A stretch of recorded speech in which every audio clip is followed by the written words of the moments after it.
తిరుపతి తొక్కిసలాట ఘటనపై 2 కేసులు నమోదయ్యాయి.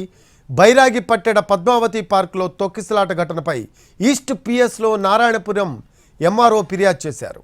విష్ణు నివాసంలో జరిగిన తొక్కిసలాట ఘటనపై బాలయ్యపల్లె ఎంఆర్ఓ ఫిర్యాదు దాఖలైంది.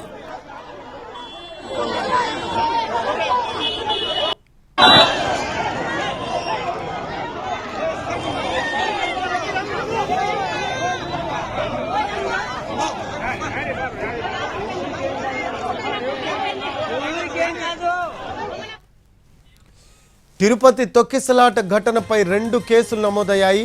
బైరాగిపట్టెడ పద్మావతి పార్కులో తొక్కిసలాట ఘటనపై ఈస్ట్ పిఎస్లో నారాయణపురం ఎంఆర్ఓ ఫిర్యాదు చేశారు. విష్ణు నివాసంలో జరిగిన తొక్కిసలాట ఘటనపై బాలయ్యపల్లె ఎంఆర్ఓ ఫిర్యాదు దాఖలైంది.